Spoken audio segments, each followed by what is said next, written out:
Just wanna feel purple, yellow, and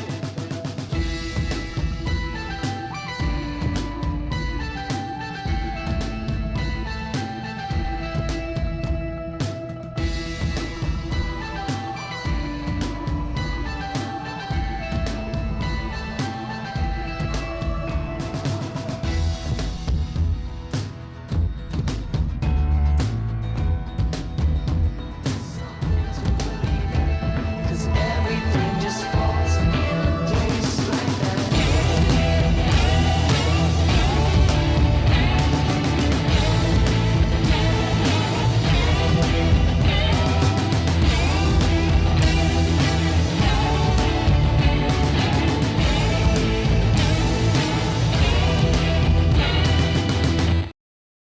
Welcome to the 17th episode of the Purple, Yellow, Red and Blue podcast, a Portugaltheman podcast.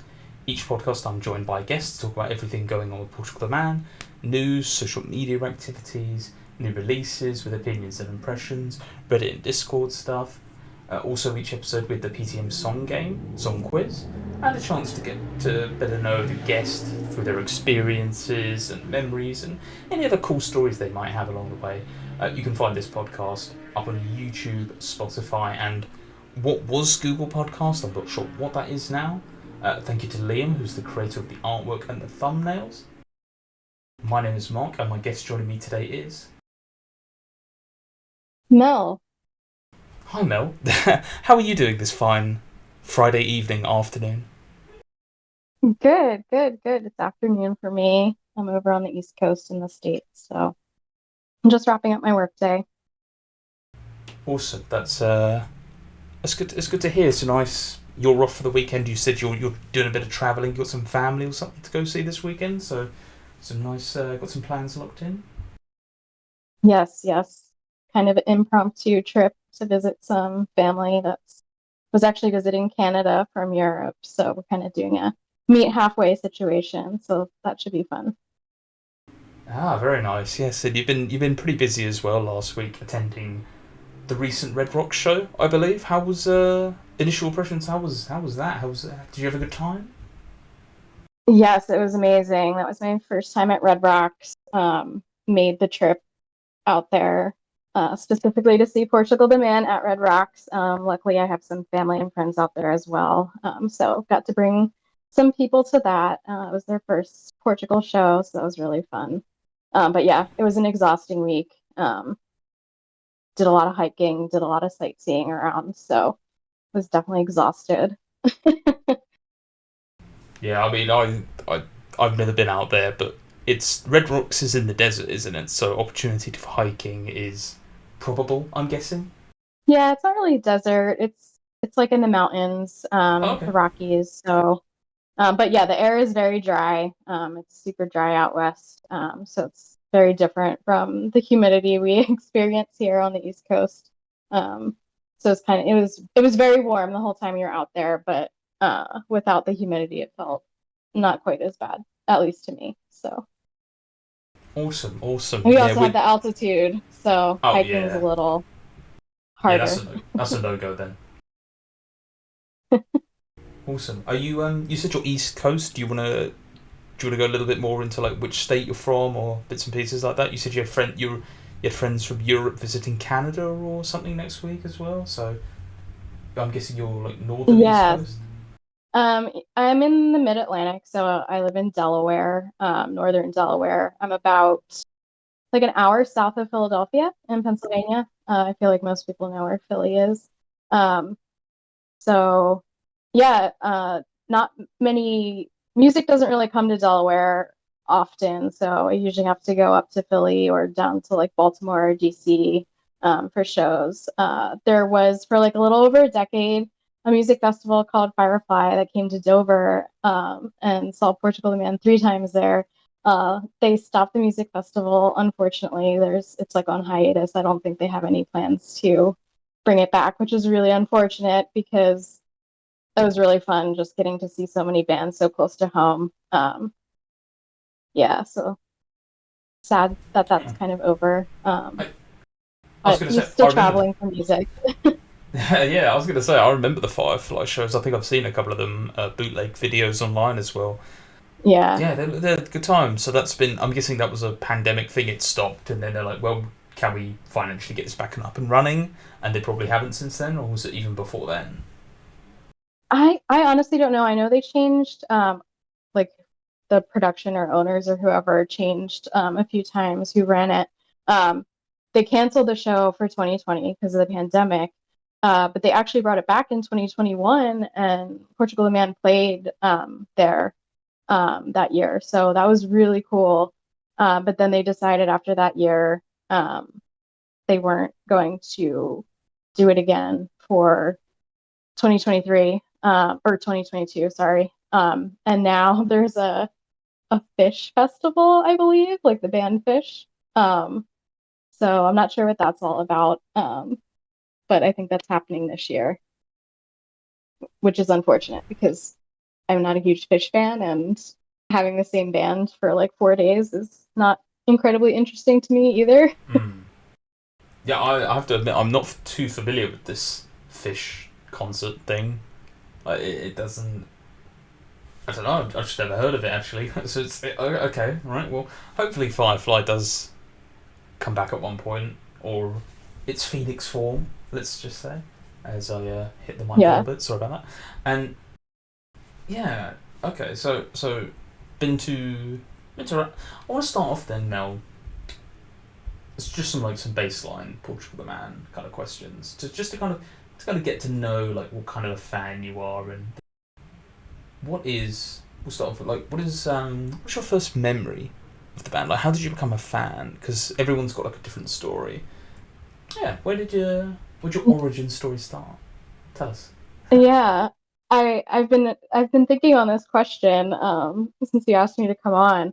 And I feel like I don't have a like specific memory, unfortunately. I feel like so the first memory I guess I have was probably around when Satanic Satanist came out. I was in college. And that was kind of the transition time between like in high school, I was always buying CDs, like albums were coming out, and I would, sit down with my CD player and just like listen through albums, that kind of thing. But then towards like 2009 college, things streaming started kind of being a thing and more things were online. Um, so I think I had just heard them on the radio, and just like kind of like heard them on playlists at parties and stuff like that.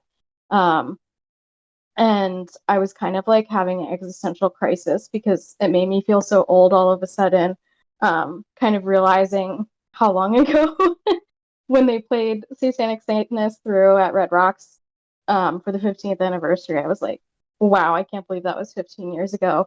Um, yeah, so I kind of just, I guess, was more of a casual listener, I would say, through college. And then the first time we saw them live was in 2014 when they played at Firefly. And again, I had liked them, um, and seeing them live for the first time, I was like, oh wow, like this is fantastic. Like they are fantastic live. And it kind of just like really caught my attention, I guess. And kind of, made me from like a casual listener, casual fan to definitely being more of like a hardcore fan. And then when Evil Friends came out, well, I guess Evil Friends technically came out the year before we saw them at Firefly. Yeah, just absolutely loved that album. Was excited for that album to come out. Heard it a lot on the radio around here. Again, most of the radio stations I was listening to are out of Philadelphia. Yeah, and then I think we saw them in I forget if it was 2015 or 2016. They were touring with Cage the Elephant, who's another one of my favorite bands. And that was really great. That was the first time seeing them not at like a music festival. And then saw them again at Firefly in 2018, I believe. I was actually just going through my phone like videos, and I had uploaded videos from Red Rocks last week to YouTube and had realized I had stopped uploading concert videos about 10 years ago. which also freaked me out because I was like, oh, I haven't uploaded a video in like, I don't know, 5 years. Nope, turns out it was like 10 years. Oh. So I apparently have a backlog of concert videos. I just like to, I'm bad quality. Like it's more of I just take them for my personal, to have those memories. But I like putting them on YouTube because I enjoy seeing videos of concerts from other people as well. Nice. Yeah. Yeah, and then this past year, or past couple years, I guess since the pandemic, saw them at Firefly again, then saw them on tour with Alt J and a couple years ago. Saw them in Philly last summer, saw them in DC in February of this year. And then me and my husband were going out to Nashville in May for a bachelor party. And my husband's and our friend's wedding. I was just kind of tagging along with them. And I saw Portugaltheman was playing at the Ryman in Nashville and that they were doing VIP now, which hadn't been a thing in the past. So I decided that I was going to go to a concert for the first time by myself and do VIP, and it was an incredible experience. I bought first row tickets, and I wasn't expecting it to be literally right on the stage. I think any other venue I've ever been to, there's always like a barrier or rail or something. No, this was, and also they have at the Ryman's really cool. It's like church style pews, and we had gotten a little behind the scenes few songs before the actual show, and they hadn't set up chairs yet, so we were all just sitting in the pews, which are a couple feet back from the stage. When we came back in for the actual show, they had set up 2 rows of folding chairs, and I was right up against the stage, and security was like, "You're not allowed to touch the stage," and I was like, we'll try not to. Like, we're literally, my nose was like basically touching the stage. So that was a lot of fun. And then decided to go to Red Rocks because everyone always talks about Red Rocks and I had never been, and shows there are always amazing. And I was jealous of my family that goes to concerts there like every month basically. So decided to go out for that. So that's kind of my progression from casual listener to them definitely being my favorite band and most seen band live. So yeah. Yeah, that is some story arc. I give you credit for that. Yeah. So 2009, and you didn't think you were like a hardcore fan. That's intriguing because you said there was about 2009 to 2014 of like hearing them intermittently out in the world, and then going to that show in 2014, and then okay, yeah, this is a band. I'm into what they're doing. So so you'd say Yeah. 5 years kind of casual fan, and then 2014 onwards, pretty hardcore, you'd say, because you were going to shows and obviously as often as you could then. Yeah. I'd say that's accurate. I know. I think it's a KXP radio station out in Seattle that Mm. has like a full set that they did, and that's like one of the our favorite things. My husband would always put that on. I think it's from 2013, which I also just like went back and checked, and I was like, oh wow, that's over 10 years old. We like Yeah. listen to that constantly, just because again we like seeing them live so much. Yeah, That's they like the do. next best I thing. Yeah, I do like those KXP because the 2013 one is an on-stage performance, isn't it? And then the 2017 is like an in-studio one. And then in Hmm. 2023 they did another on-stage one, I believe, as well. So they've done three as far as I'm aware. Maybe I've missed another one, but I think they've done three. So one in Yeah, studio, we're two on stuck on the stage. 2020. We're stuck on the 2013 one. That's It's a my good one. husband's favorite. It's a good one. I He's don't a blame him. huge He does Evil that one. Friends fan. Yeah. As am I. As am I. Yeah. My origin story actually comes from In the Mountain in the Cloud, hearing that on a video game, and then actually hearing Got It All, and then going from there, and then hearing Purple, Yellow, Red and Blue a couple of years later, and then going, oh, I actually quite like this, maybe I'll look a little bit more into, and then I, between sort of 2013 and sort of 2018, I was kind of that intermittent fan, although I haven't been lucky enough to see them live, which is something I still want to do, which, I'm getting more and more desperate. I might have to take a Yeah. trip to Delaware, you never know. No, this desperate times calls for We need to have desperate a measures. campaign. We need to have a Yeah. campaign to get you over to the States for a show. I'd love to. Obviously, I've got some financial things I need to take care of at the moment, which is probably why I haven't. Otherwise, I might have done so. But yeah, it's definitely not. I'm definitely not ruling it out. I think next year I might pull the trigger. Depends. I've got a summer holiday next year with my name on it because I haven't had like a proper one in 2 years, and maybe I'll just go to Portugal and effervescently live out my my fantasy of seeing them through that. You also mentioned you're a fan of Cage the Elephant, and Evan mentioned last episode he's a big fan of Cage the Elephant as well. I wanted to quickly shout them out as well because I know they're kind of like they're a little bit affiliated with Portugal the Man sometimes. They've done shows like they've what's the word, where they're like the opener sometimes, or they'll be on tour. Yeah, Not they've on, like not on toured tour. together. Yeah. Yeah, Yeah, I don't even know what to call like co-headlining almost. Yeah. Something like that. Yeah. No, I just wanted to call that out. Any particular tracks from Cage the Elephant you wanted to shout out? Anything you really like? I know you said you're a fan.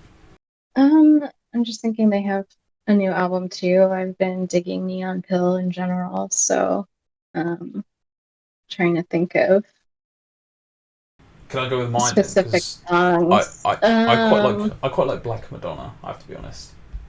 The song, not Yeah, I like not the that. That's probably my favourite of theirs. I like Take It or Leave It. Spiderhead, Oh yeah, definitely classic. probably one of my favorites. Yeah, I feel like Melophobia is probably maybe my favorite album of theirs. Um, Is that a 2013 yeah. one again as well? Yeah, see, I'm It's around stuck the in time. 2013. I don't want to make you feel old, Mel. I was 16 in 2013, so Okay. I was 23, so it's oh, not okay. terrible. I feel like when you're You were at 16, least like that's a teenager. yeah. I feel like when you're 16, you get a lot of those roots set into you, and it just so happened that Evil Friends came out Exactly. that year, so yeah. And not all of my roots from back then have stuck around, but those have definitely. So out of all the shows you mentioned as well that you'd seen with someone, which one would you say is the best one you've seen with Portugal the Man, obviously? Um, Man. Yeah, I asked I the hard mean, hitting questions here. Oh, get ready. yeah. I mean, Red Rocks was the most recent one, obviously. It was such an awesome venue. It was an incredible show. Um, and also shout out to Snack Time. They have played with them for most of the shows I've seen this past year. The show I was at last July, um, they opened for Portugal the Man, and then they kind of like ended up coming back out to play with them for some of the songs. And I think that was just like a beautiful start to their relationship. And then they were with them again in when I saw them in February in DC. So it's fun that they're touring with a local to me band, and that they're kind of, not even they weren't their opener at Red Rocks, they were actually like playing with them. So it's really cool. And then they got to feature some of their own songs. Um, so Red Rocks is amazing, but honestly, like being at the Ryman, being like up on the stage, like that close, like I don't know if anything can beat that. Oh, probably not. Which year Red Rocks? What this gone past year Just this or past year. this past year? Oh, okay, awesome, I awesome. went, yeah, like literally last week, last Wednesday was their Red Rock show. Well, it's also fresh in your memory, so Yes, exactly, yeah. And again, it's a really cool venue, so yeah, it's phenomenal. I mean, it definitely does intrigue me because all of our venues look pretty similar, apart from maybe some like older ones and under not a basement kind of thing, but that sort of style. You get some nicer ones. yeah, I, yeah. I, yeah, I don't know. I'm eager to get to more shows. Unfortunately, we've got a problem with being in Europe at the moment. Is it's bloody expensive to fly over here. So people were like, I don't Yeah, know if I could do it because it's yeah. like if you do the quick math, how many members of the band are going to have to fly over here to Europe? You're looking maybe like 8 or 9 people minimum, and then you've got touring people. So let's say 20 to 30 realistically, and then you've got to take the gear, Hmm. and you've got to fly. They're not just going to come to the UK. They're going to do Germany. They'll probably do some other countries as well. Yeah, you've really got to work it out and sit down. Like maybe if they charge like £100 a ticket, maybe they could make it work. But I don't think John Morley could probably do that. I mean, there'll be a lot of VIP Yeah. shows. There'll be. I might have to ask if I can book out the VIP for myself. Maybe that'll fund the trip, but we'll worry about that another time. So you mentioned, yeah. So we'll see. So Red Rocks 2024. Okay, awesome. You said favorite album was Evil Friends, or are you just from that era? I said that was my husband's favorite album. Yes, you But did. I'm trying Sorry. to think of my favorite album, which also actually might be Evil Friends too. I feel like it's an easy answer, so I'll just go with that. It it is a safe and a common one. It's normally when I ask this, it's normally like In the Mountain in the Cloud or Evil Friends. I've had Censored Colours. I've had Church Mouth. Yeah, Yeah, not a lot of love for like I mean, Satanic or Ghetto, or definitely not a lot for Woodstock either. Yeah, yeah, divisive. yeah. I feel like American Ghetto is like the forgotten album. Like, I think when I was just talking It, earlier, I just completely forgot that it existed. But I actually like a lot of the songs from that album. I wish they would play them live. It would be really cool. yeah, if you listen, yeah, it's a weird one because obviously we had Satanic, and then Majestic Majesty, and then sub Hmm. 1 year later that, and then sub one more year on we had In the Mountain in the Clouds. So it was kind of you kind of have it's kind of wedged Yeah, kind of between got lost. two an album, what am I thinking? An acoustic album, and then In the Mountain in the Clouds. So sort of, Yeah. yeah, sort of a little bit lost. Shout out to the Pushers Party. That's a track. That's a good one. That's a good track. They could play that live, or a little bit, or a snippet or something. Yeah. So I love evil the dead friend. dog. Sorry, said it.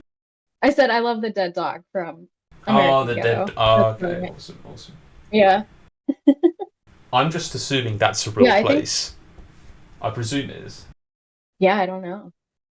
I Probably. was Mel. This is why I brought you on to confirm this for, but I was kind of hoping you had the information. Damn. I don't know. I don't I've have never the been to your information on the country. dead dog.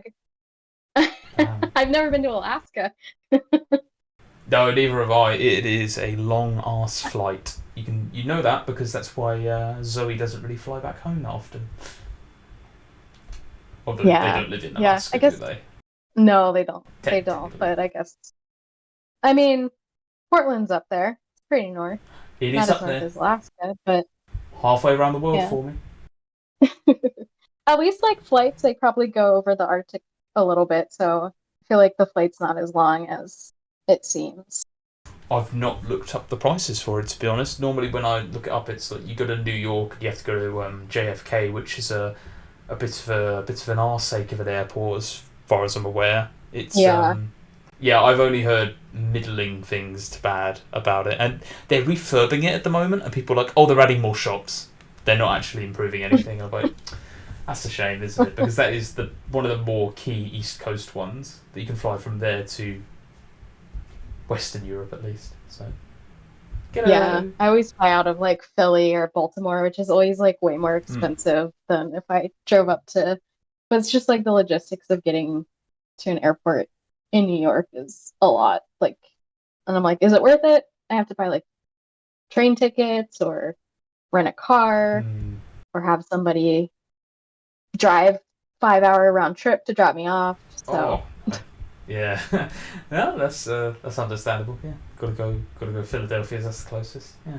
So you said Evil Friend's favorite album. Then what about favorite track? Can be on or off it, or maybe some favorites, just to kind of get an idea of what your palette of Portugal the Man is. yeah, so I think my favorite song is actually Shade from Church Mouth. Um, there's just something about it that I'm just obsessed with that song. Like the sound of it. It's just I feel like it's super unique. But that's kind of also the thing about songs is I think that's like my favorite one, the music itself. But then there's songs that like the lyrics speak to me more. I really like Head is a Flame. That song really hits. Love that as well. Sea of Air. Love that song as well. And I love 1989 because I was in fact born in 1989, so I Oh, well, love to belt that one out. there you go. Made for you. And then I think off the new album, Chris Black Changed My Life, Plastic Island is probably my favorite song. Oh, But now we're talking. some of Get the the Britpop in there. some of yeah, big Britpop fan. This song's pretty good. Feels like it. um, but some of the lyrics of some of the other songs, like Anxiety Clarity, is fantastic. And like Heavy Games too. Just like that intro and that the last song, just lyrically, love it. Just incredible. Nice. Some very diverse selection of picks. I mean, we'll start off with Shade. I quite like Church Mouth. It kind of feels very Mm-hmm. raw listening back to it now, and just very. It kind of feels like every song has like a little bit like a 10% overlap, but kind of they don't. I don't know what it is, but like I don't know. Kind of feels like they're all singing from It the kind of same hymn sheet. blends. It blends, yeah, it does blend well without overlapping too much. And yeah, Shade, yeah, pretty good song, pretty good song. You mentioned Head is a Flame, probably one I'm not too like familiar with or Ove within the Mountain and the Cloud. Yeah. Yeah, definitely not one I'm chucking on first way, but still respectful. You know, yeah, pretty good one. And yeah, I mean, I can't. Sea of Air as well. I haven't actually mentioned this last time. Funnily enough, it's one of his favourite tracks as well. It's a strong emotional track, isn't it? It gets you Mm-hmm. yeah, it gets you thinking. You can also Yeah, for sure. it builds up really nicely, yeah. And Yep. Yeah, the build in that, awesome. Love it. what can I say about Plastic Island? What a great track, off Chris Black. Yeah. Yeah, Plastic Island. I just love the line. Just so many lines from it I just love. And like the I can't come up for air gives me the bends. Love that. Just I love so much of like the imagery that's like woven through all of the albums, that kind of like the reoccurring themes and stuff like that. A lot of it's like about time, stuff about the ocean, waves, cosmic seas, just like love love everything. I love how everything kind of connects, um and just kind of going back to what I said earlier about, you know, decades ago people listened to full albums all the way through, whereas now with like streaming and stuff like that, like so often I'm just putting on a playlist and it just kind of plays all of their songs mix mashed, but like they still kind of make sense together even from different albums.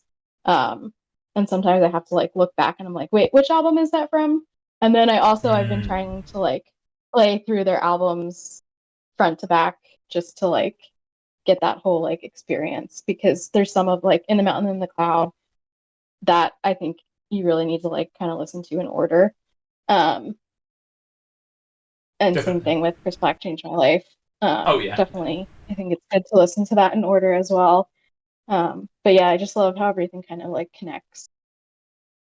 yeah. There's a nice overlap with those ones as well. I also have to cover it and say I do actually like to put on full albums all the way through and listen to them. Not always. It's kind of like, you know, a little bit less than 50-50, more towards the playlist. But I Yeah. definitely do like, you know, I'm in an Evil Friends mood. Yeah, I'm in this album mood or that album. I'll put it on because I'm like, I've got an hour, I've got 45 minutes. I don't have 25 hours, you know, where I'm working my way through the playlist or whatever, which I kind of just have on the car Uh-huh. and then pause and turn off every time I'm back in there. You also mentioned you've only done one show by yourself. Then how was that experience different? Because I've done a couple of shows on my own and then one with a friend of mine.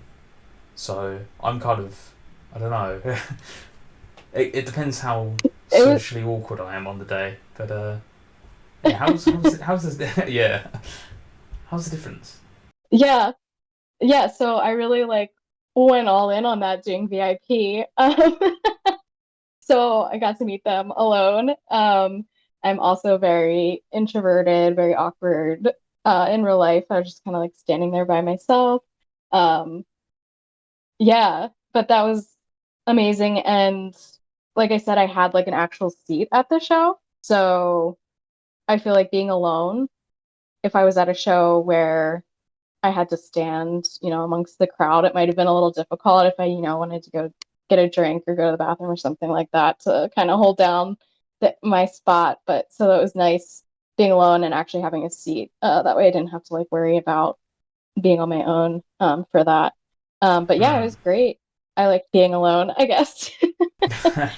It was fun. I got to do whatever I wanted to do. Yeah. No, I'm going to have to call you out a little bit here, Mel. I'm going to be honest. And this is not just you as well. This is for people going to places where you sit down to watch a show. Once you're in the venue, you use the facilities. You make sure you're good because you can definitely hold it for 2 hours. For goodness' sake, you go and get your beverages, and then you just start talking to people, and then you kind of settle down. You don't do this. Let's get to the front. Oh, I need the toilet. Oh, let's go back. Let's get there. Get ready first and get. I'm not having Dave halfway through. I'm just gonna go get a drink. No, no, no, no, no. You're staying. You're staying. None of this like line. No, I'm not having it. I'm sorry. Get your drinks. You sit down. I You enjoy the show. I'm sorry. The whole the amount of times I have to. Oh, let me just get up so you can go across. And this is like comedy shows, music shows, or just shows as well, cinemas as well. Cut that out. You get your stuff. You sit down. You enjoy the show. How many shows are people I, going to like a year where they're like, maybe we'll miss a quarter of it. No, no, no, no, no. I'm here for the whole thing. Sorry, I just had to. Just the old man shut at a no, crowd I there. totally agree. I totally agree about the getting the drinks and what have you. However, repping small bladder club over here, do not have a good Okay. bladder. Uh, so unfortunately, that is a real problem for me.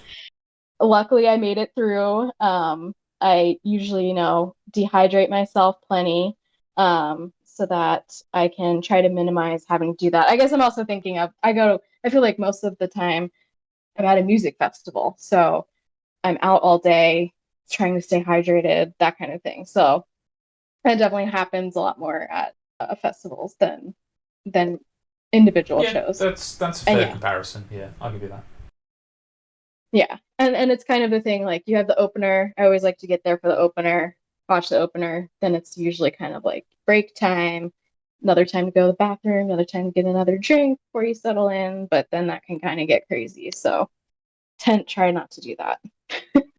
Yeah, if you're standing as well, you'll lose your spot. If you go like after the opener, people will like huddle around Oh and yeah, they'll take up the space will be eaten by people, and you'll be like, oh, well, I guess I'm for sure. 30 rows further back now. Okay, okay. Yeah, for sure. I'm 5 feet tall, so I Mm. basically can't see unless I'm in the front. So that's I always try to get there early so I can get nice up front. Actually, at the DC show, we did not get there early. I was with other friends. But the venue we were at has kind of like a raised area in the back of the floor. So we still got there earlier enough that we got front of that raised area, which was actually really nice because I think it's kind of a different experience when you're at shows being, front row. It's like one thing, but then you kind of don't get that like overall experience, especially when there's a lot of visuals and stuff like that. So I do kind of like enjoying a show from further away to kind of get the whole overview experience as well. Nice. Yeah, moving slowly pivoting off albums and bits and pieces like that, or not albums actually, but like focusing more on albums. I want to get your thoughts on Cross Black Changed My Life. It's been out for about a year and change now. How did you Mm-hmm. find it? What did you think? It's been the first full release album that isn't like a one-off track called "What Me Worry" for about 6 years. So Mm-hmm. we've been through the Great Depression of Portugal the Man albums, and we come out the other side, and I want to get people's thoughts. What do you think? What do you like? What do you not like? If there is anything, what give me let's know what you think. Yeah, I was super excited. It felt like it had been five ever since Woodstock came out. I remember being excited for Woodstock to come out after Evil Friends, and that felt like a wait. And I feel like I have a more. I liked Woodstock. I feel like a lot of people don't like Woodstock as much.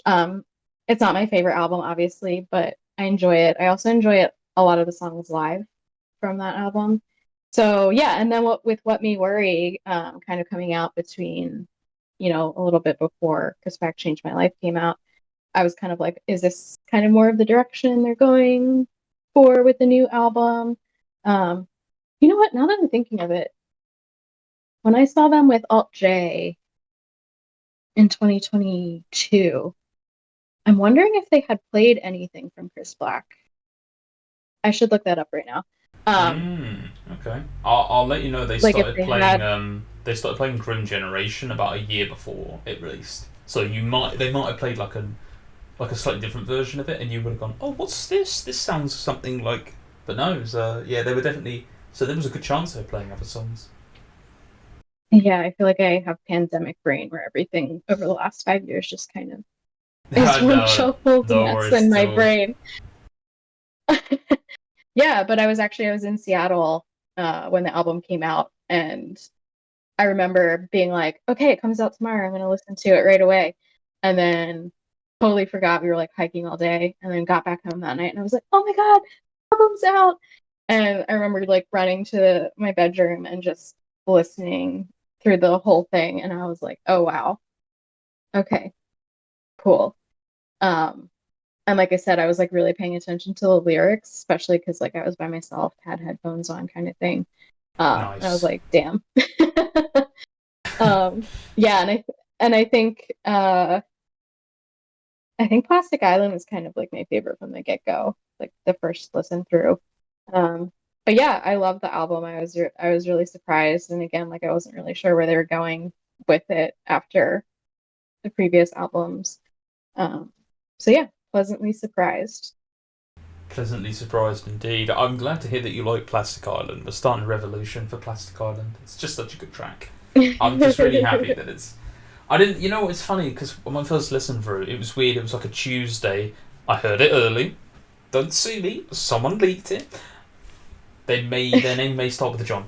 I'll just say that. I had to listen to it at work because I was like, well, I've got it here. I just couldn't wait. So yeah, and I Yeah. was like, okay, I'd heard a couple of the singles, obviously they released, and I was like, yeah, I don't know. It took me on like a weird journey going through it. It just, I'm not sure the best way to put it, but I just really Yeah. enjoyed it. I really enjoyed it, and I could understand why they had done certain things a certain way, and I've gone, I quite like it's a little bit shorter, to be fair. The tracks are a little bit shorter. It Hmm. is, it is lots of little memories of Chris Black kind of dotted around these 11, I think 11 tracks, that's right. And I think it's just, I think it's just brilliant. It's definitely worth waiting for. I reckon there was probably a 2022 version that was a little bit different, but I reckon probably needed a little bit more time editing and like just tinkering around because I think John likes to tinker with stuff a little bit. Hmm. He's a master of the craft. He wants to get things right. So I reckon this probably could have Yeah. released a year earlier and sounded a little bit different. So, but I'm pretty happy with what we had. I quite like Dummy and Grim Generation and Plastic Island, as you said. I kind of like everything. I'd probably say Champ is the one I'm like, I probably wouldn't list that one on its own. But the rest of them, I'm like, I'm happy to hear too. I'm really enjoying this. That's kind of where I stand. And if you said to me 10 out of 11 tracks you'll be happy with, I'll be like, I'll take that. After Woodstock, you said you're a big fan of Woodstock as well. You said, sorry, you're because it's weird. Woodstock is very divisive. I've talked to a lot of people on it, and a lot of Yeah. people were like, not sure about Woodstock. What do you briefly? What do you like about Woodstock? I know you mentioned a couple of the tracks live. Not. I'm not like shooting you down. Definitely. I'm just kind of curious because I really like noise pollution. I really like Live in the Moment. Feel It Still will always be grateful. It allowed the band to keep going.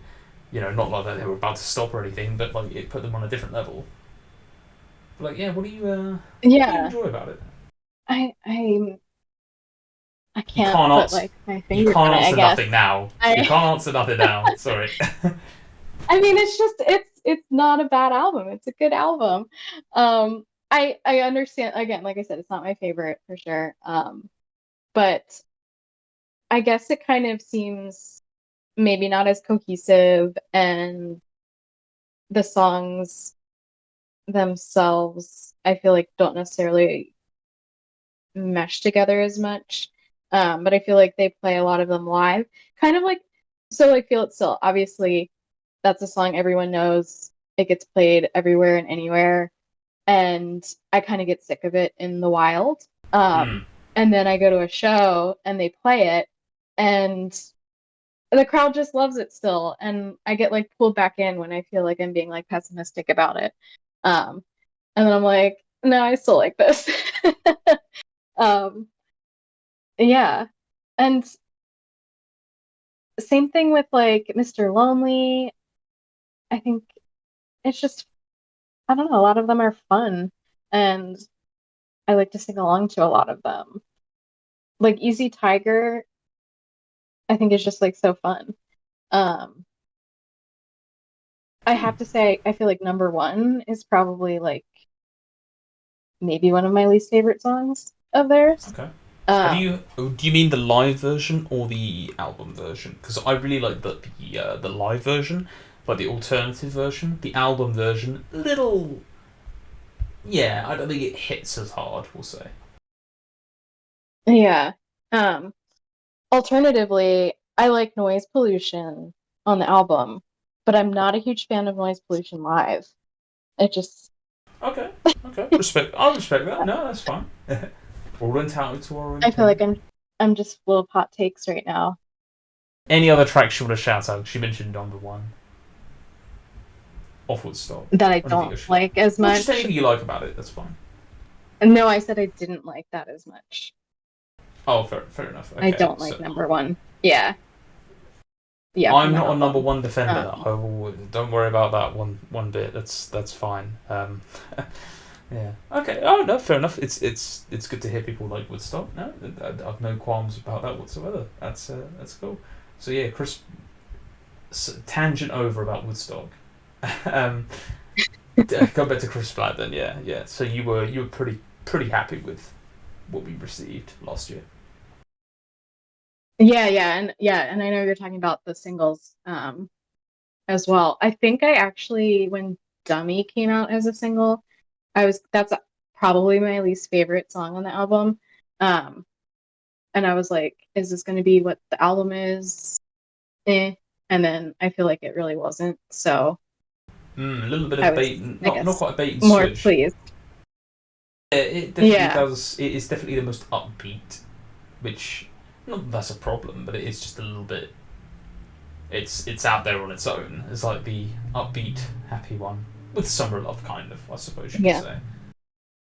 Yeah. Yeah. You actually mentioned "Feel It Still" in public, and like public. And we're actually going to get onto that a little bit later with a community question. Yeah. I'll just Yeah. like to point that I over, know. point that out. Look at you! Look at this. She's building the bridges already. We love this.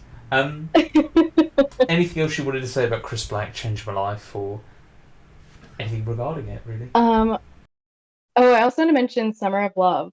Hmm.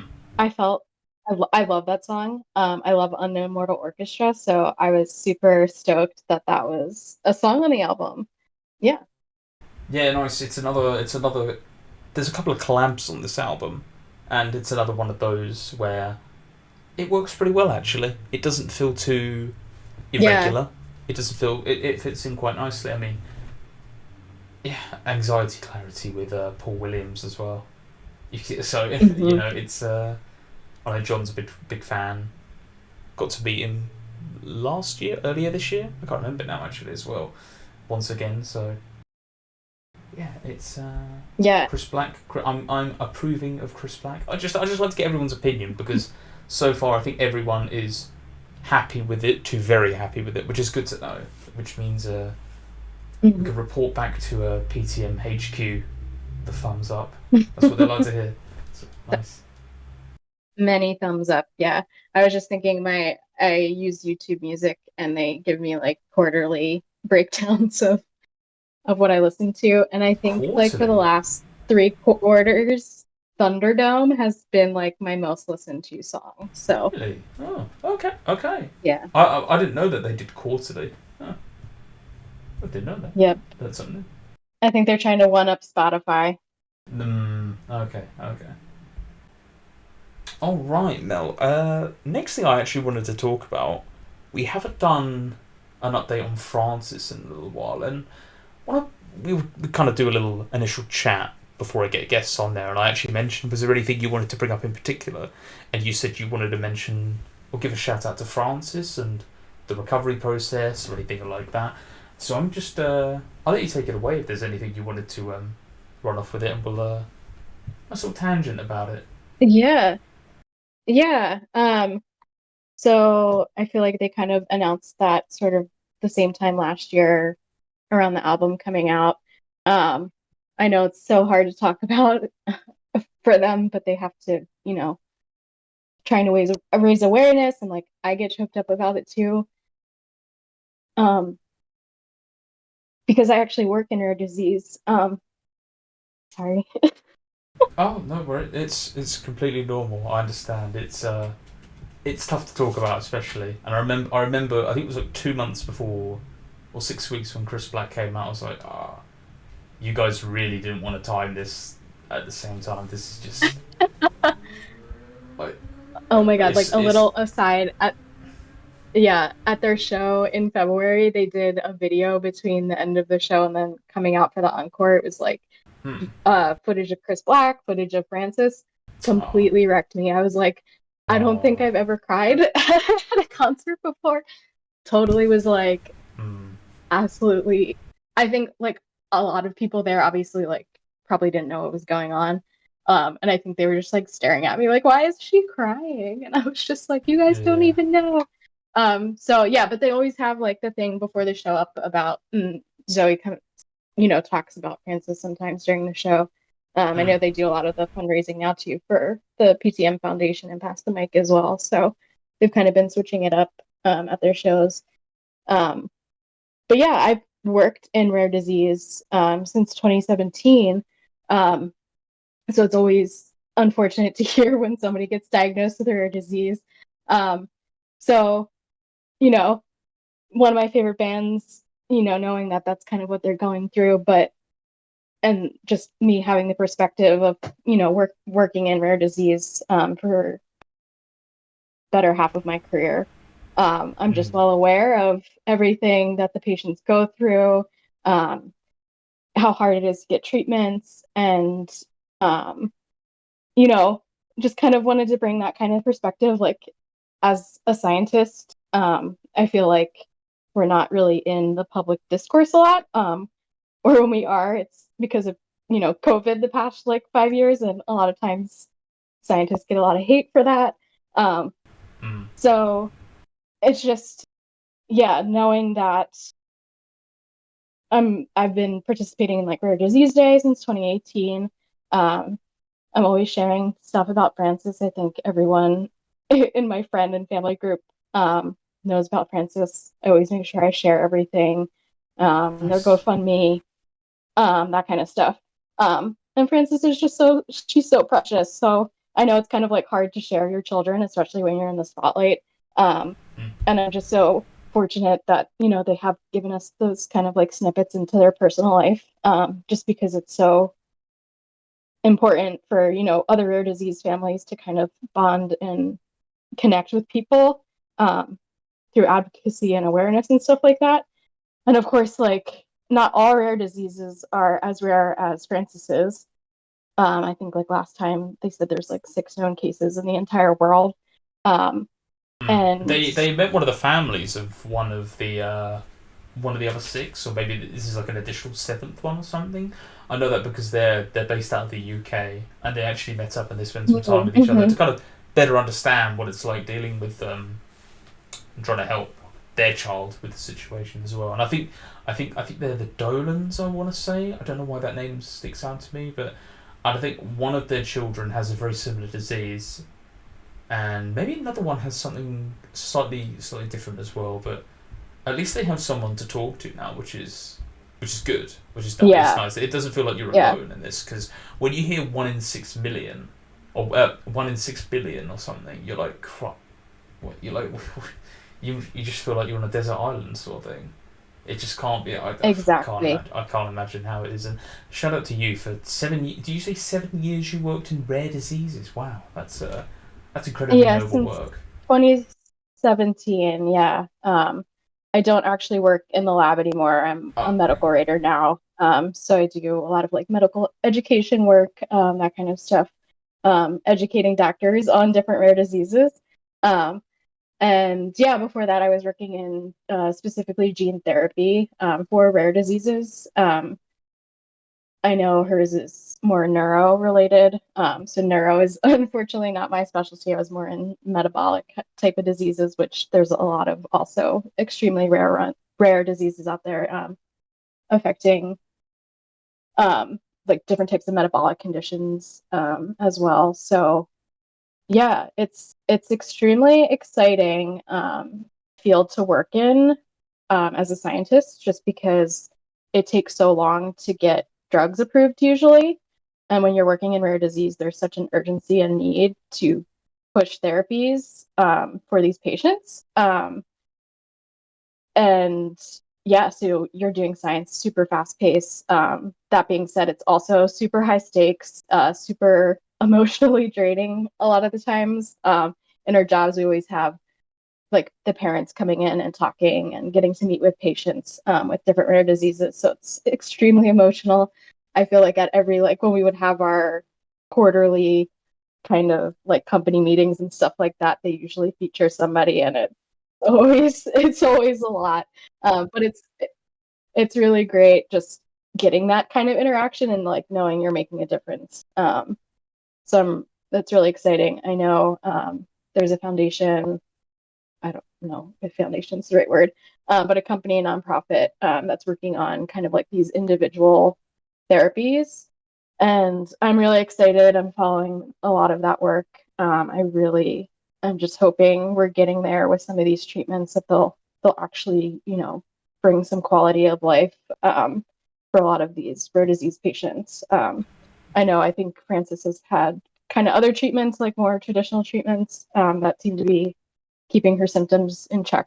So it's really exciting as well, having all of these doctors and scientists working together to, you know, try to give as best quality of life as possible. Um, so yeah, so I just kind of wanted to talk about that a little bit. No, Um, absolutely. It's something I always feel like I want to bring up, but it definitely. I don't want to say it kills the mood because that's just not the right term. You know what I mean. It's a dampener, but it's sort of like we're chatting, we're having a nice time, we're talking about like something adjacent to the band, and I do like bringing it up every now and again. To be fair, because it is important, and I just checked recently, we're up to $349,000 raised, which is pretty incredible. Like considering like the size and the scale of the fan base and like who they've reached out to, that's a lot of money. Now, yeah. I don't know if you follow like UK things at all, but there was a chap who ran the entire length of Africa and didn't raise that much. Like the Wow. fact that he did that That's for over a crazy. year. Sorry. No, I just said that's crazy. Running the whole length of Africa. Yes, he ran like the entire like started in South Africa or something, and ran all the way up to Tunisia, all along the west coast through like not indigenous but like rainforests and tribes, and almost got killed several times by them because they've never seen white people. Oh my Some of these God. people. Yes, he had a so he did like a year basically of running, and almost and didn't even raise as much. And I'm like, wow, he's done all that, and like we've still raised even more. I'm like, Christ, we've done extraordinarily well because he's getting like mainstream media attention. Like, Yeah. I don't think anyone in the UK knows about Francis. I'm going to be completely honest. Apart from the 1,000 to 2,000 fans of the band or whatever, however, like hardcore fans, and then like family members and stuff like that. It's done really well. I'm really proud. I know the goal was 2 million initially. I think it's come down a little bit. I'm not actually too sure why. Maybe they're like trying to let's hit one goal first and then keep going. I'm not too sure, but it's good to see us reach 350k, which we'll reach Yeah. inevitably in very very soon. I'd like to say, but yeah, that's it's good to see, and hopefully it's Yeah. making some sort of difference to try and find the right medicines and things like that to try and give her the best possible way of life. And you never know, maybe one day a cure. That'd be nice. I'm not sure if it is curable. Let's hope so. And let's keep plugging away because done a good job so far. So let's not stop. Is what I like to say. And if I get like a good month financially, I'll be like, yeah, I'll throw some money in there, just a little something, just to help. I'd like to think a lot of other fans have probably done the same, and there's a lot of people who have donated more than me, and credit to them because I'd like to be in a better position to do so. I'd like to help more, but not in the best financial situation at the moment. But I really do want to help, and yeah, they've Yeah, done. well, I mean, what more can I doing say? this They've done really podcast, well. getting the word out. Yeah, Yes. I mean, that's all. It doesn't always have to be financial. Just getting the word out, supporting is important too. Absolutely. Yeah, and that's why I've always done the rare disease day every year because there's so many rare diseases. Whereas each individual disease may be rare, but together, that's a lot of people, and a rare disease isn't as rare to come across. So I'm a huge advocate and just passionate about, getting the word out about various rare diseases and stuff like that. So Yeah, absolutely. It's in your field of work. It's a passion of yours. It's something you wanted to bring up. But absolutely, and it's even closer to home as well now. So yeah, I with Francis and yeah, absolutely. Is there anything else you wanted to mention about it? Anyone else? Anything? I mean, apart from we can say, look for the donation link page and put some money in if you're having a good month. Try and help out. Let's try and reach the next milestone, which will be 400,000 very soon. So, which is kind of crazy to think. Hopefully we can get there. exactly. Absolutely. Yeah, and if you're not in a good financial position, like spam your rich aunt or coworker or something, and I've told a lot of my friends about it, so I'm blaming them. Come on, guys, get on it. Come on. You want to help me out? Just want to do the right thing. exactly. Nice. Yeah, thank you for bringing it up because it's just yeah, it was good to talk about. It's good to get a little update on that, and I'd rather bring someone on who knows a little bit more about it than me because sometimes I can sit here and dwimble and dawdle and say like the same 8 words over and over again because that's my dialect, and it's nice to bring on someone with a little bit more of a specialist subject. So yes, thank you for that. Yeah, I don't want to derail too much. I could talk about the science Oh. behind all of the different cures and stuff for hours, but I'm not going to do that. I will spare you. You guys can hit me up on Discord or Reddit if you want to talk science anytime. That's good to know. Oh my gosh, you know who you need to go to.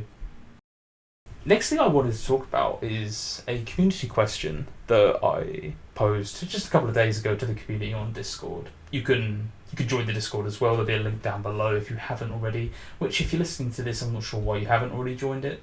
Be a little bit weird, but hey ho. Yeah, just I wanted to get one out, and I know it was a little bit short notice before I'm recording this. So if your message hasn't been read or acknowledged or anything, I do apologise.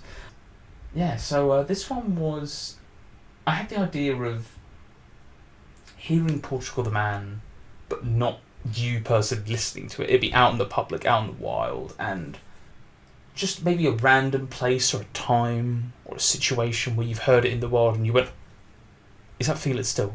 Is that Live in the Moment? Is that this song? Is that that? And I was kind of curious because we've got like a good. I mean, the Reddit is 11,000 people strong. The Discord is several hundred strong as well, and I was kind of curious with like the entire fan base, like who or what has heard what and where. We actually got a fair few different answers, and we actually had a response from a band member as well. I don't know if you want to read out the first one for us. I do. Yeah. So Eric replied, for me, it was over the speakers in the Red Square outside of the Kremlin in Moscow. And then second would be my dentist pulling up the modern Jesus vid in the middle of a root canal. Honestly, those are two of the best answers, I think, in this whole thread. Oh yeah, From Eric himself. Yeah, I had no idea about the Moscow. Like, that's incredible. But I suppose they have. Yeah, it looks like he didn't say what song it was, right? He just said it was a song over the speakers outside of the Kremlin. So. I think we can guess which one, but you never know. You never know. It could have been. Could have been just a random Who song that knows? Maybe the wasn't Kremlins Felix. are into some deep cuts over there.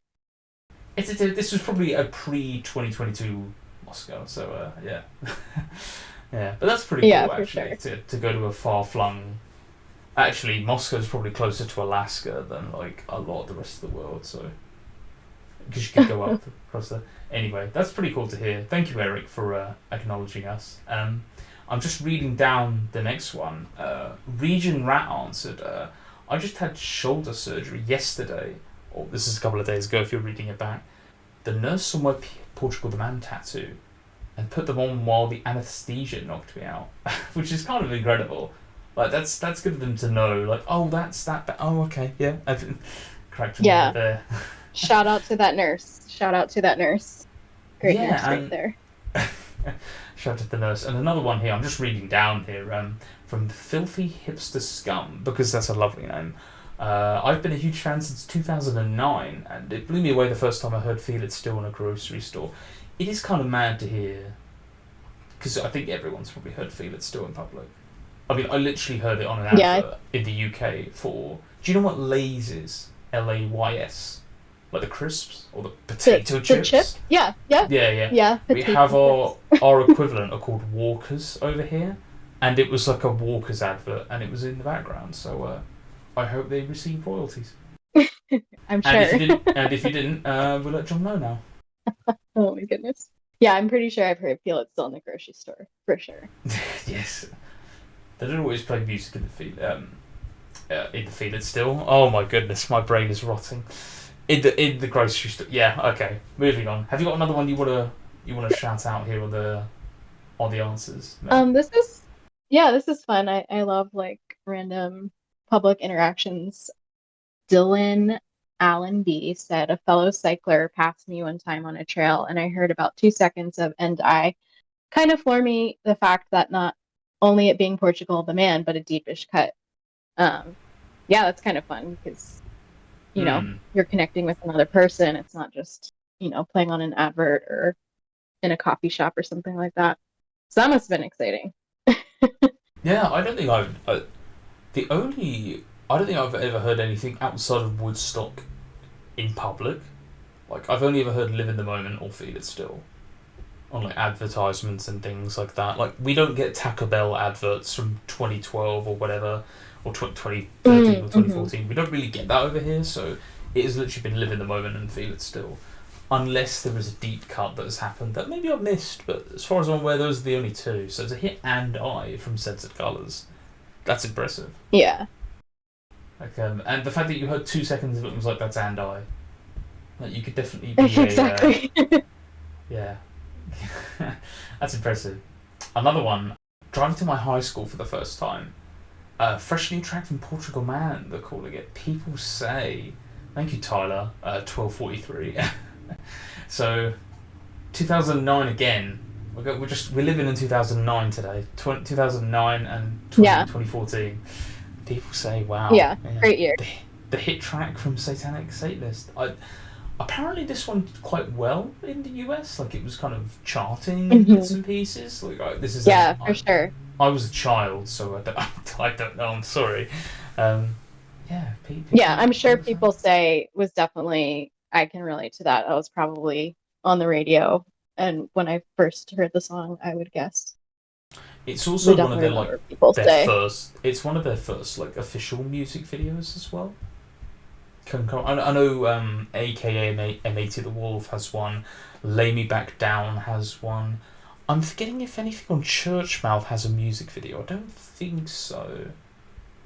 I could be wrong, actually. I'm going to get called out for this now. Someone's going to be like, well, actually. I'll be like, oh, yeah, okay, okay. But yeah, as far as I'm aware, Satanic Satanist also had like a certain level of quality to it on the music video. Like it didn't feel like it felt a little bit more had a little bit more of a budget, I should say. Yeah, for sure. Do you want to take another one? Um, we have the next one from Action Allen, 1990. I was just at a tux rental place today and I heard Grim Generation. Totally random, but I appreciated it. I'm not sure I've heard Grim Generation out in the wild yet. No, I haven't either. Like, is it really making that kind of cut? I mean, to hear it in tuxedo rental businesses, is this where you have to go? Is this why we've not heard it? Because it's only being played in tuxedo. Yep. That would be impressive. Alan, you Yeah, gotta you let just us have to know. go. You gotta let us know where it is. I can't think why this would be relating to. Oh, just very random. Got another one here from MJB877 because he likes a combination of letters and numbers. I walked into famous footwear. I have a question and heard Summer of Love. Yeah, What is a famous footwear? Because I don't think we have these over here. I'm gonna have to ask. it's just I, it's a shoe store. I grasp that. Then is there anything special about it? Are there celebrity like Um, cardboard cutouts selling you the next Adidas or whatever? I can't remember the last time I was in a famous footwear, but I'm pretty sure there's basically one in every strip mall in the United States. Oh, So nice. definitely, definitely like all the back to school, buy your shoe type of commercials. Famous footwear. I don't. Have you ever heard of Payless? That's like another one. That's like a Say popular the name shoe again, sorry. store. Payless. Um, Payless. we have a lot of like budget stores over here, so we probably have like a Payless, but it might be just something Yeah, completely different. something like that. Yep, exactly. 3J3. That was short and sweet. The oddest one was walking down the street, and it was music just played for the public on the sidewalk, but it was Cheer Up playing, which really threw me off. They That didn't say where they were, so some um, sidewalk they were in somewhere. the public in a sidewalk. We're really narrowing it down here. This is a game of geo guesses. We're on a Oh, sidewalk. GeoGuessr. Yeah, yeah, let's go. we're I played Three GeoGuessr. describe the sidewalk. Yeah, describe the sidewalk. Yeah. Well, as you can tell by the trees, we're in Northern Europe. Clearly not, but I actually played GeoGuessr and found I played the UK version, so not the biggest one, but I found one that was 5 minute drive from my house, which was a bit weird. It was like, Oh, I know where that wow. is. I know where that is. That's weird. That's I've so driven down cool. there. Yeah. Obviously not like I a big love, monument. yeah, I love GeoGuessr. So good. Yeah, we could do a. Cheer Up, that's like a really random one. That Um, is a random one. Yeah, that's a yeah. movie tie-in song, isn't it? That's from Yeah, I'm trying to think. I'm wondering maybe it was around the time that well, the Bright Cheer Up. Yeah, that was was like released. 2018, wasn't it? 2017. Surely you'd play Um, Feel It Still around let's then, wouldn't see. you? We're a professional Yeah, podcast, everyone. We're 2017, just checking mid-podcast. Professional. Professional. 2017, It was I 2017. think. Okay. Oh, you think? Oh well. Okay. If you're really Yeah. interested, you're Yep. listening. Yeah. I have it up. Fact check. Live fact check. I never saw that Th- movie. Thank you for the live I've fact never check. seen. I felt obliged to, but I'm not a big movie guy. Like I only watch if something screams out to me, I'll go see it. But if not, I'm like, yeah, pass. Sorry. Yeah, I'm not even sure I can cheer up. I don't remember what that song even sounds like. No, I can't remember actually as well. Some of the like singles, the one-offs, I'm like, which we'll get onto a new one in a moment actually when we're finished wrapping up here. But I'm just gonna Yeah. whip through a couple of the other ones. Yeah. OK Season 973 with he's got a couple here actually, or she or they. So American was in an NFL apparel commercial, apparently. All Your Light was in a Gatorade commercial with Jabari Parker. I probably butchered his first name. You Carried Us was on a That's car right. commercial. That was right. Okay. You remember that? You remember that one? Okay, fair enough. Yeah, the car I'm pretty commercial might sure. have been one. Yeah, I've never had Gatorade. I'm not sure what it tastes like, so don't ask me. I'm sorry. We do Oh have it my over God, you here. never had Gatorade? No, I'm not an Okay. energy drink guy. I've only had Iron Brew, and I went, oh, that's fine. And I never had it. I Oh had it my God, twice. you you can't compare Iron Brew to Gatorade. Completely different. In Scotland, it goes water bottle, Iron Brew, Coca Cola, as like the most popular drinks. Like it's one down from It's so drinking funny. water. I'm not even joking. It's It's so everywhere. funny you brought up that my cousin was literally talking about that when I was out in Denver. She came to Red Rocks with me. she lived in Scotland for a little bit, and somehow Iron Brew came up, and we were trying to figure out what the ingredients in it were. I always found it a little peachy, just like a little peach flavouring. That could be just me though. Interesting. I got a little bit of that. Okay, I was like, anyway. we're allowed tangents, don't worry. I remember hearing, go back to OK Season's comments, I remember hearing Senseless played at an outdoor ball in 2012. Okay. Evil Friends Taco Bell commercial. We've already mentioned this, we've already seen it. It's like 10 to 15 seconds long. Yeah, excellent. They did the 10-year anniversary last year saying we love Taco Bell. I actually had it earlier today. You can tell how the diet's going. No, well, not really dieting. Taco Bell, yay or nay? How are we feeling? Oh, how am I feeling about it? I actually had never had Taco Bell until like Really? I was an adult. And when people, it was Me actually too. coworkers that found out, and they were like, "We're going to Taco Bell immediately." Yes, I liked it. I don't get it a lot. I don't get fast food too much. There used to be one in the train station in Philadelphia that I would commute to for work, so we get Taco Bell occasionally. But I haven't had Taco Bell in a few years now, but I think I've liked everything I've gotten from Taco Bell, so I'll give it a yay. Nice. Our menus are about 75% the same, but there are a couple of things we have as like exclusive, like the volcano burrito, which is very nice. Very nice, and you don't have that in the US, so I lord that over you. Yes, it's very nice. Interesting. But we don't have. Next time I'm in the UK, I'll have one. I'll put that on my list. Iron Brew and a volcano burrito. Our food and drink isn't that good that I'm recommending a Mexican American restaurant. I'm sorry, it's not that bad. Like you can definitely do better. But like you'll see it and be like, oh yeah, we have that now. We've got like a few restaurants of it. It's dangerously close to my work though, so it's like I could. Yeah. I do. Convenient. I treat myself a little bit, yeah. Oh, hang on. Next comment. Saxy massage hands. That's okay. That's yeah, like the saxophone clearly. Casablanca Cafe, right off the beach in Fort Lauderdale. Lauderdale. A few weeks ago, it was the sun specifically, which felt appropriate. Another satanic Satanist. A lot of satanic love today. Yeah. Promiscuous Fork. Oh, that's another fun name. At a grocery store in a small coastal village called, Horvik in Sweden, pre-COVID. I'm not sure which song, but I was so excited I began dancing down the food aisles and singing along loudly. Good times. Yeah, so grocery stores are good places to hear Portugaltheman, apparently. Yeah, how did you say? I'd call it Horvik as well. I don't know how much you say that. Horvik. Hopefully that's okay. I'm not Scandinavian, I'm sorry. Maybe my ancestors were, but like...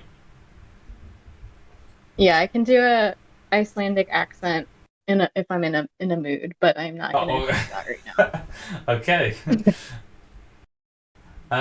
Yeah, thank you, Promiscuous Fork. You meet up with that knife later.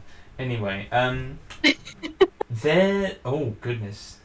Their Day Jedi 96, hello, was scrolling through Netflix, and I heard a whiff of Portugaltheman playing in the background of the thumbnail trailer. It immediately made me try the show that was doing it. It was Exploding Kittens, by the way, which, if you're on Netflix, I've definitely seen it, and I think I actually scrolled over it and heard it as well, and I was like, huh. And I definitely forgot about it until this moment, so thank you for mentioning this, actually. And the song was Feel It Still, of course, because, you know, you have to be, really. Have to be. So yeah, there you go. Another. I'm sure they know about this. Hopefully, Netflix aren't just taking songs. There you go. Get your residuals. Yeah, if you don't know. Yeah, Jackson Perryman. So he recently heard "Smile" at a coffee shop in Boulder, Colorado. I've also heard "Modern Jesus" and "Evil Friends" at various restaurants here in Saskatoon.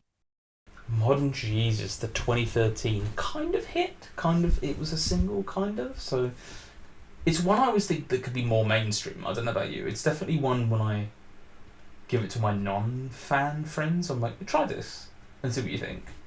It's definitely one like I'm like, we'll bed you in. We're not going to get you Shade will come later. Don't worry about that. This thirst, will get you in. Yeah. Yeah, And I think. oh, sorry, about. Yeah, no, I was gonna say all three of those are Evil Friends songs. So coming back to that album. Yeah. Again, like it just did well in America. Apparently, well enough that yeah, songs could be played. And the last one here that we're going to read, Experfect Drugs XX, which is an Xbox Live gamer tag apparently. Share with me the sun in Chipotle. Now I know what Chipotle is. That's pretty cool that it was in there. That's yeah, nice little another restaurant kind of singing in the background. Yeah, share Yeah. with me the sun. Another I thought, God, no, I was gonna say set that in the mountain and the cloud. Yeah, there we go. It's nice to get that involved as well. Yeah. So not a lot from. Yeah, I'm trying to think. Nothing from Waiter, nothing from Churchmouth, but Satanic Nope. got a lot of love. It was seemed Yep. to have a lot of attention. Yeah, that's pretty cool. But I'm pretty happy with I'm pretty glad to hear that like there were lots of different answers, lots of different scenarios, random paving, sidewalks in the middle of the country, varying to Chipotle and everything in between. So that's pretty cool. Thank you for answering the questions, and I look forward to reading the next community question for the next podcast as well. So thank you guys.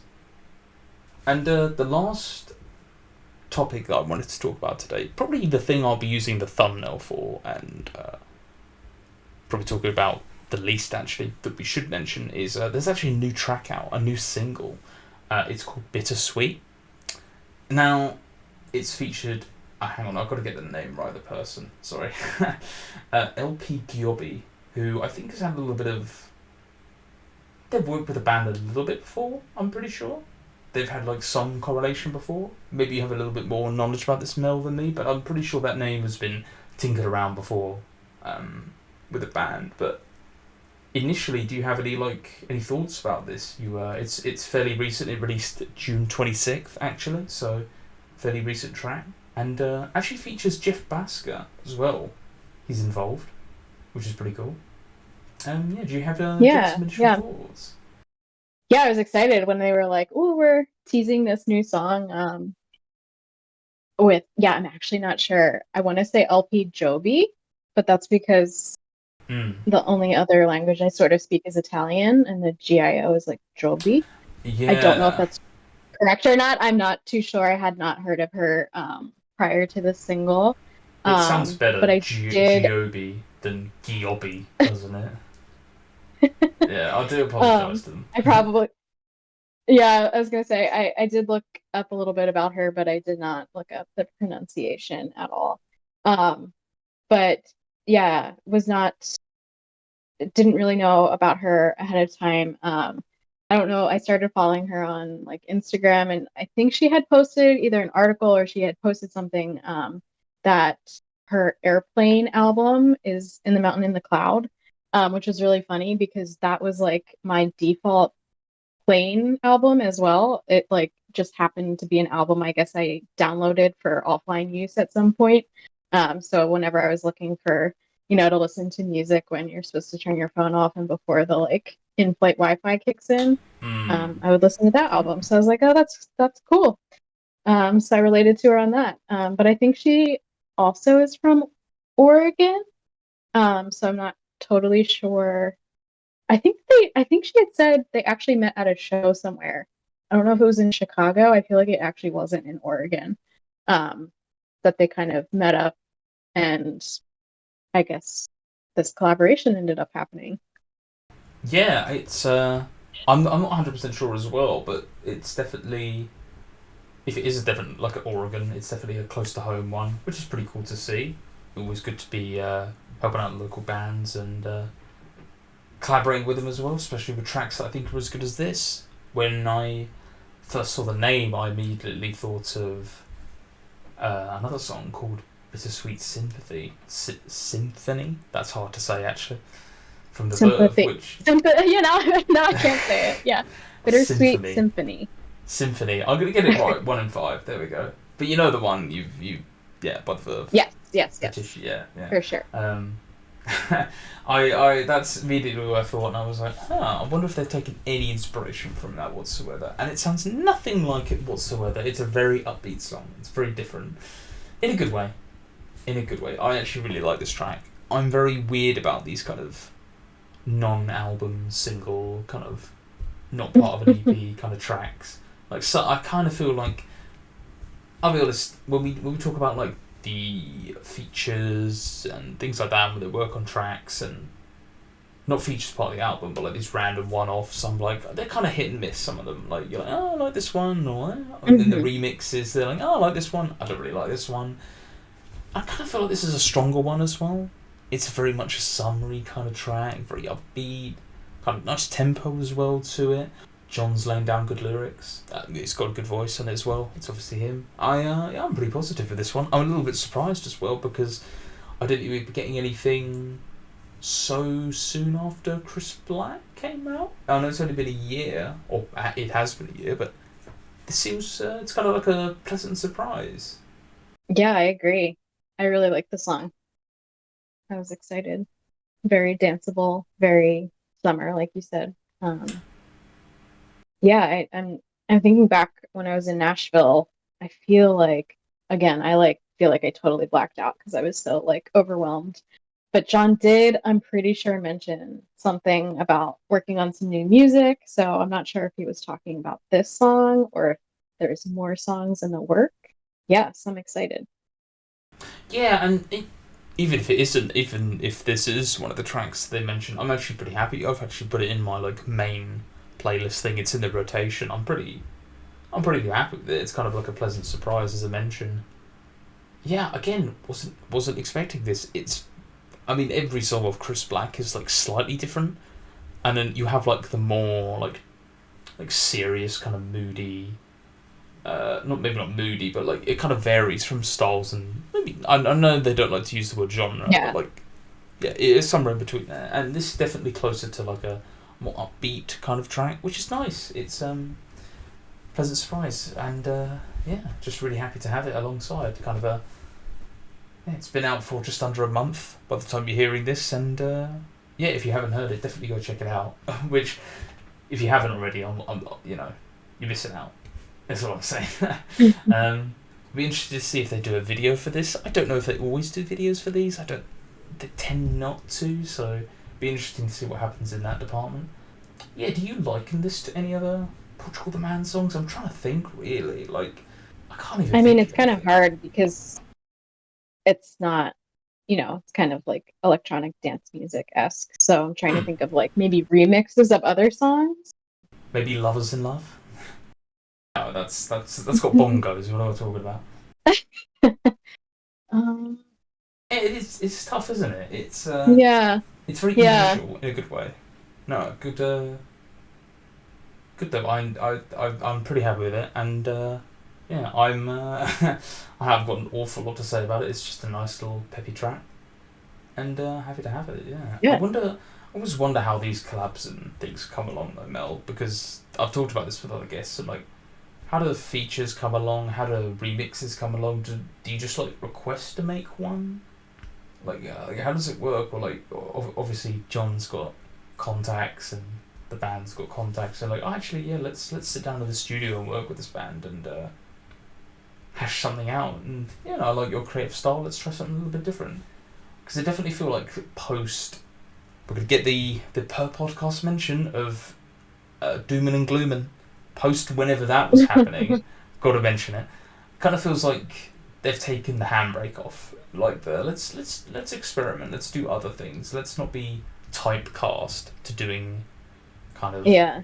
punk, not punk rock, but like classic rock and stuff like that. And let's try noise pollution. Let's play around with different instruments. Let's try getting a touring band together, which they have now, and they have done for a little while. But hmm this kind of feels like another evolution of that. Yeah, I feel like, I mean, I guess there's with these kind of like one-off singles, like I think it's kind of like relationships that people have and they're kind of reaching out being like, "Oh, hey, like I want to work with you." And just like with the last few albums, like they're working with Asa from Electric Guest and Brian, also known as Danger Mouse, Mm. just like these producers and um Jeff Basker and Who's on this track? kind of exactly.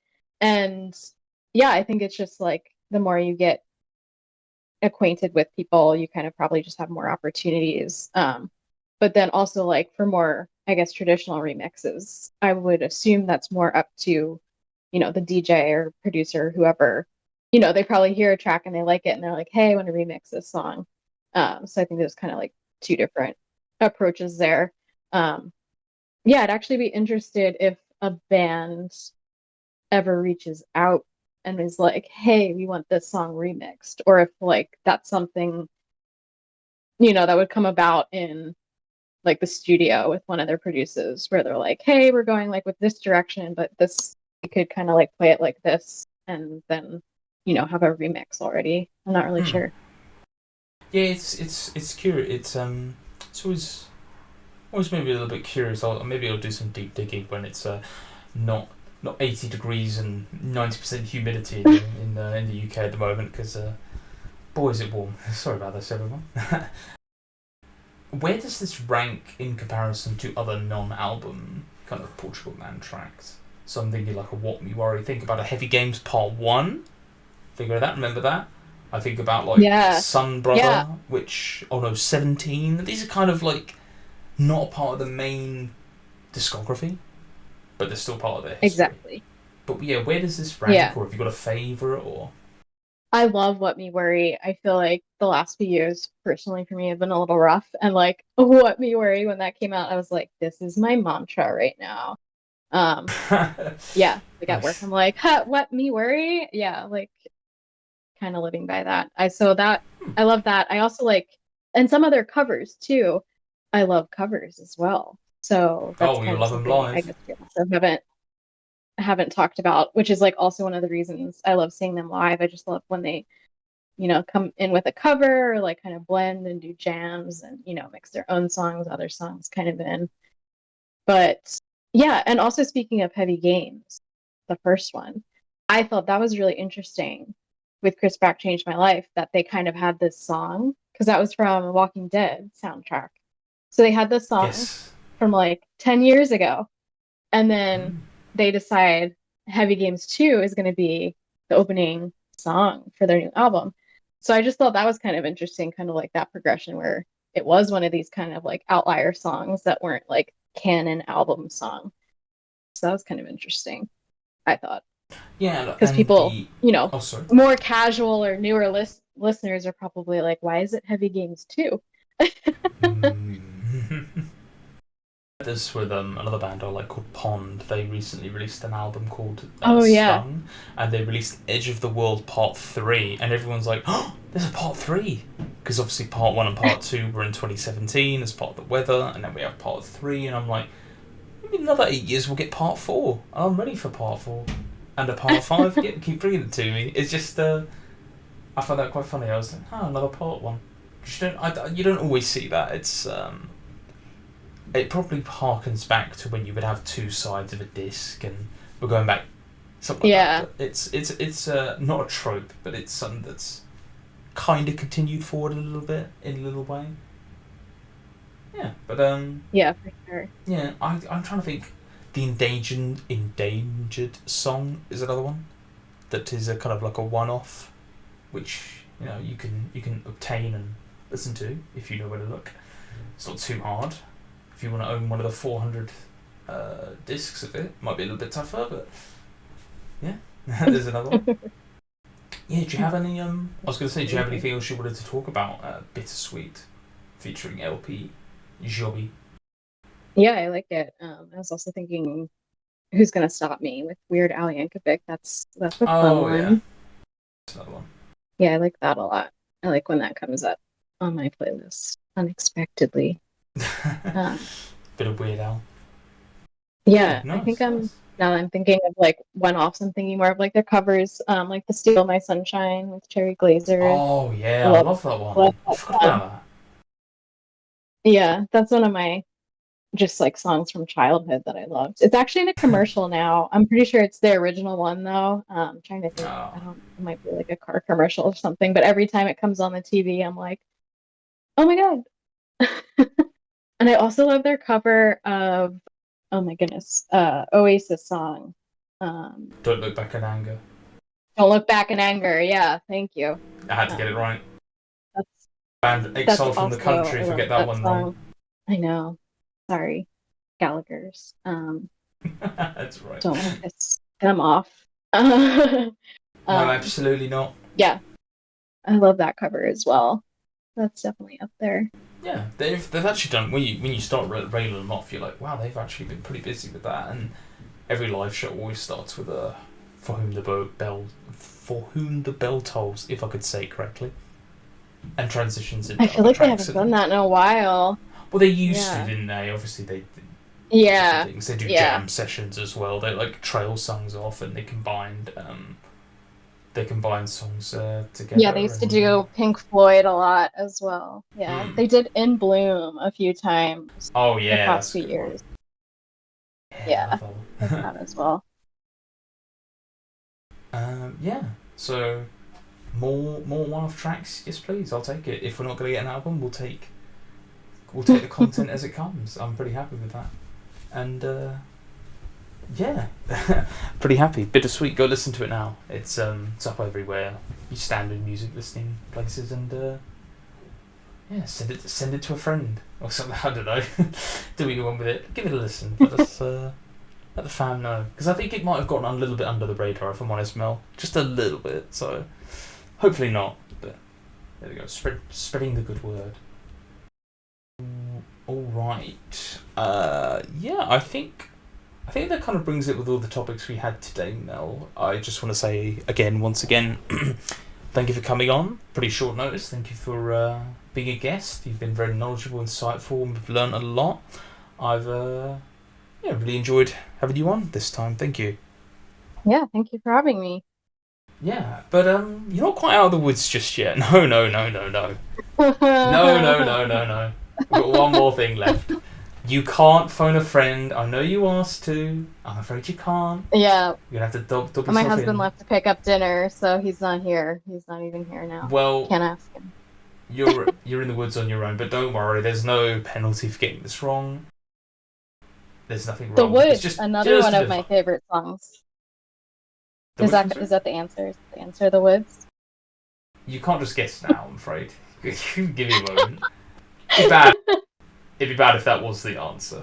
That would be. Fuck, I better change it. No. Okay. So, the PTM Song Quiz. You've got 10 yes or no questions to guess. One song. You can ask questions. Just anything. If you've listened before. I actually think I last time we swapped it around, and I was asked the question by Evan, because he's obviously been on before. Oh, okay. And I just Yeah, I was about hoping I limped was over gonna the get finish asked line. you. Yeah. Yeah. Well, maybe next time. Maybe next time we'll flip it around. But for this time, we're going to test your credentials. You know, this isn't quite like a framed or a hurdle. Unfortunately, you're on the spot here. So 10 yes or no questions. Any Portugal the Man song from their discography. We now included Bittersweet as well is potentially in there, but that would be weird if I included that. That would be quite an easy guess, so maybe it isn't that. There's a nice little gift, but yeah, 10 questions. Whenever you're ready, you can start answering, but yes. Okay. Let's see. Trying to split the years between the albums. Is it a song from an album before 2012? It is not before 2012. It is not before. Okay. I was like, did I lose you? No, It was don't not worry. before 2012. So it was Not after before 2012. I'm not going to Okay. dignify that with a response, because that'll be your second question. Sorry, what? You just asked me, so it is after think I 2012, and I missed- was like, I'm not going to count that. Don't worry, I'm not counting that. Oh yeah. I thought sorry, you were asking. talking to myself. Don't worry. Nope, talking to myself. Talk us through it. Yeah, talk us through it. Let's see. Is this? I'm like, so I know some people talked about like music videos, but I feel like that's not a good question for me because I'm honestly, I don't listen or I don't watch a lot of music videos. You're on YouTube Music and you don't know the videos? What is going on? What's going on? Because I just have my headphones on. See, that's another thing. There we go, Talking yeah. like in high school, I'd wake up every day, watch like MTV or VH1, like early in the morning when they actually had music videos on. Now it's just like I kind of forgot music videos like even exist. Oh, But with God. Instagram, I feel like people are, they'll share music videos, so I'm a little bit more in tune with music videos now. Okay, sorry, I'm rambling and stalling. Oh, no worries. Is Tangents are fun. the song a one-word title? No. Okay, not a one-word title. Darn it! That was gonna narrow it down. Yeah, there goes I thought you were gonna say one now to rule it out. No, I'm not even gonna give you any hints. Nope, not gonna do it. um, It's not bittersweet. There you go. um, oh man. It is tough when you're having to think, aren't you? Like the pressure was on. It's like Don't worry, you got this. I it's believe in Guess you. Who, the game, but I'm trying to describe songs. Well, it's on one of it's before after 2012 already, so you've narrowed down quite a Yeah, bit. but there's still so many songs it could be. Um, let's see. Is the song, was it a single? Now, when you say what is a single, what is it? Do you mean? Like, was this like? Do you mean So like single music is like, video and? What do we, um, I guess most singles probably do have music videos now that I think about it. But yeah, kind of like the singles are usually like what they release that would be like on the radio play or kind of like those songs yeah. that I guess get picked up. I probably in the public more, if somebody's not just like going on a playlist. No, that's fair enough. I'm gonna say yes, tentatively. I'm gonna say I think so, Okay. which might give it away more than more than not. But there you go. I'll lean towards yes. Definitely So maybe. probably Definitely maybe. single, maybe. I feel like this song could throw me. Um, was that my third question? That was your third Is question, that an yes. allowed question? Okay. Don't worry. Is the song have a reference in the title to something about the ocean? No. Like water, ocean? No. No. I'm pretty confident on that one. No, it doesn't. Okay. That was your fourth question. You're ready for your fifth. Any Is this my last advice? one? Some advice. Sorry. Is this my last question? Oh, you got up to 10, by the way. Sorry, I should have made this clear. You Oh, have 10 10. yes or no Okay. questions. Yeah, don't worry. Okay. Yeah, I'm not that mean. 5 questions, Christ. I think I'd limit it down. Some questions that I always advise people to ask is like albums. Check if it's on an album, and then if which one. Another fun one is, have we mentioned it today? Because then it can rack your brain back. You go, oh, actually, did we mention that? We mentioned a lot of songs today, but like, which Yeah, ones we we have did. mentioned and not. And then the video one is like quite a clear one, but you might have already answered that with one of your questions. Just some like to give you an idea of a couple of questions maybe you could ask. Oh, okay. Oh, was it on Woodstock? Yes, it is a part of Woodstock. Awesome. That was a very good question to Part of ask. Woodstock, probably a single. So yeah, you've got 4 questions and then a guess. Not related to the ocean, so that rules out tidal wave also. Oh, good one. I was gonna be like, how many words in the title, but there's so many that have 2 words, so that doesn't seem like a good question to ask. Yeah. And where do I draw the line with with features? Does that count as a word and things like that? Was it a track that a lot of people mentioned that they heard in public when we went No. through the Reddit thread? No. Okay. Um, does it feature other people? Yes. The song. Yes, the song does feature other people in the track name. Yeah. Not like it features Jeff Basker in the writing credits or anything. Correct. This is like an actual Correct. feature. Yeah. Yes. And is Right, the talk featured us through it. people Talk us through it because there's not many female? left now. There's not too many left now. Yeah. So. Is the featured people female? Are they female? No. Don't think so. No. Okay. Is it the first Sorry. Go on. track on the album? I'm gonna need you to provide its name if that's all right. Number 1. And with one question left, you got it. Number 1, 2017. Congratulations. 5 minutes 32 seconds. Released June 2017. It does have a music video. I wasn't sure if it was a single or not. I think it is. I think it's a loose one, isn't it? I don't think so? it is. But it has a video. I That's the don't think thing. it is. So like, what constitutes? Does But it? I think it released Okay. before as well. Just very. It was Was very. it? It was around the time. But yes, congratulations. Maybe it with was. one question. Again, that was the one song I said I didn't really like from the album, so I probably just ignored everything about it. Could have asked the question, have we mentioned it today? Because we did. Yeah. Well, Give it a towards hint, the no? end, I was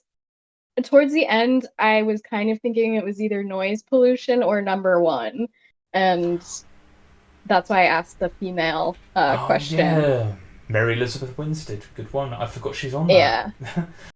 Yeah. And Zoe. Zoe is featured. Weirdly enough, she's featured on her own. What a weird one. Yeah. But yes, number 1 from 2017, the opener. Yeah, to Woodstock. Okay. Congratulations. Not was everyone gets intense. that. Well, that's enough camping for one day then, shall we say? Thank you. Right. Congratulations, Mel. And that brings us to the end of the episode. Yeah. Thank you once again for coming on. We had a good time. We talked about some memories and some tracks and Satanic Satanist and live shows at Red Rocks and a few other bits and pieces in between. So thank you again for listening if you come this far. Mel, do you have anything you want to promote or anywhere to follow you or anything you want to say? I'll give the floor is yours right at the end of the show. If you have anything to say, stage is yours. Yeah, thank you for having me. I know kind of, like I said, I kind of had a rough few years, so this past album was kind of a little bit of, gave me some excitement, really liked it, and just trying to get more involved in the Reddit and Discord community as well. I feel like I had followed and kind of just casually looked at stuff. But yeah, I'm enjoying everyone, and I hope I look forward to, also, we didn't talk about potentially tours in the future. I know they're just wrapping up this tour. But if anyone is kind of around my area and if they have any shows in the future, I would love to meet up. So, and get Mark to a show. Thank you. We're gonna. There's one of the mods that has never been to a show as well, so we've got to put them on blast as well. Yeah, it's not just me. It's not just me. There's another. But yeah. Is there anywhere you want to You mentioned Reddit and Discord. Is there anything else? Anything you want to promote? Obviously with rare diseases or something. We already talked about that earlier, but if there is anything else. Yeah, nothing in particular. But yeah, follow, kind of, there's literally Rare Disease Day, is put on by, I think it's Nord in the United States. So that's in February, and it's always the last day of February, since that, leap year that changes, and it's quote unquote the rarest day of the year. So hopefully that sticks in some people's mind. And yeah, so let's see, we had leap year this year, so it was actually on the 29th. It was really cool. I was actually traveling for work that day. So it was like a big thing. Yeah. So check awesome. that out. Yeah. Awesome. I was going to Yeah, say, and like I said, if anyone wants us to talk nerd out about, something other than Portugal the Man that involves science, in the little thing you write for the podcast, I assume I can put my handles and stuff there if people want to reach out. Yeah, awesome. Again, thank you for coming on. Thank you for everyone for listening, and we'll see you around for the next episode of the Purple, Yellow, Red and Blue podcast. Cheers, guys. Have a good one. Thank you, and bye.